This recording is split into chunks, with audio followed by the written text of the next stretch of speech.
ಈಗಾಗಲೇ ನಾನು ಹಳೆ ಪಾಠಗಳಲ್ಲಿ ಎಲ್ಲನೂ ಎಕ್ಸ್ಪ್ಲೇನ್ ಮಾಡಿದ್ದೀನಿ.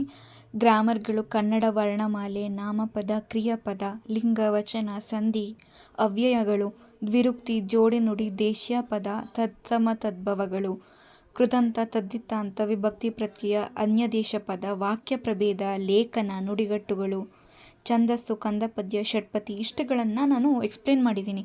ಈಗ ನಾನು ಈ ಒಂದು ವಿಡಿಯೋದಲ್ಲಿ ಏನು ಫೋಟೋಸ್ಗಳು ಹಾಕಿದ್ದೀನೋ ಈ ಒಂದು ಫೋಟೋಸ್ ಯಾವ್ಯಾವ ಟಾಪಿಕ್ ಮೇಲೆ ಅಂದರೆ ಕನ್ನಡ ಸಾಹಿತ್ಯ ವಿಭಾಗದ ಮೇಲೆ ಮತ್ತು ಮಹತ್ವದ ಮಾಹಿತಿ ಕಣಜಗಳ ಮೇಲೆ.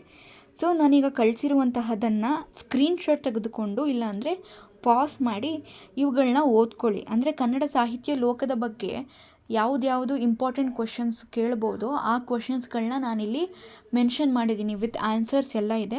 ಸೊ ಹಾಗಾಗಿ ಇದನ್ನು ಒಂದು ಬಾರಿ ಕೇವಲ ಒಂದು ಲೆಸನ್ ಓದೋ ಹಾಗೆ ನೀವು ಓದ್ಕೊಂಡ್ರೆ ಸಾಕು. ಅವರು MCQ ಇರೋದ್ರಿಂದ ನೀವು ಅದನ್ನು ಒಂದು ಸಲ ಓದಿದಾಗ ನಿಮಗೆ ನೆನಪಾಗತ್ತೆ. ಇಲ್ಲಿ ನೀವು ನೋಡ್ಬೋದು, ನಾನು ಇಂಪಾರ್ಟೆಂಟ್ ಆಗಿರೋ ಪಾರ್ಟ್ಗಳನ್ನ ಮಾತ್ರ ಫೋಟೋ ತೆಗೆದು ಸ್ಕ್ರೀನ್ಶಾಟಲ್ಲಿ ನಾನು ಇಲ್ಲಿ ಹಾಕಿದ್ದೀನಿ ಈ ವಿಡಿಯೋದಲ್ಲಿ. ಸೊ ಅಂದರೆ ಸಂಕ್ಷಿಪ್ತ ಮಾಹಿತಿ ಅಂತ ಇದೆ. ಅದರ ಹಿಂದೆ ಒಂದು ಕತೆ ರೂಪದಲ್ಲಿ ಒಂದು ಪ್ಯಾರಾಗ್ರಾಫ್ಗಳು ಇದ್ವು. ಬಟ್ ಇಂಪಾರ್ಟೆಂಟ್ ಏನಿದೆ ಅದನ್ನು ಮಾತ್ರ ನಾನು ಹಾಕಿದ್ದೀನಿ. ಇದರಲ್ಲಿ ಕನ್ನಡ ಸಾಹಿತ್ಯ ಚರಿತ್ರೆ ವಿಭಾಗದ ಬಗ್ಗೆ, ಅದಾದ ನಂತರ ರಾಜಶ್ರೀ ಆಧುನಿಕ ಯುಗದ ಬಗ್ಗೆ, ಅದಾದ ಮೇಲೆ ಹಳೆಯ ಕವಿಗಳ ಬಗ್ಗೆ, ಅದಾದ ನಂತರ ಹೊಸಗನ್ನಡದ ಕವಿಗಳ ಬಗ್ಗೆ ಇಷ್ಟೂ ನಾನು ಇಲ್ಲಿ ಹಾಕಿದ್ದೀನಿ. ದಾಸ ಸಾಹಿತ್ಯದ ಬಗ್ಗೆನೂ ನಾನು ಸ್ವಲ್ಪ ಕ್ವೆಶನ್ಗಳ ಆನ್ಸರ್ಗಳನ್ನ ಇಲ್ಲಿ ಹಾಕಿದ್ದೀನಿ, ಅದನ್ನು ನೀವು ನೋಡ್ಕೊಳ್ಬೋದು.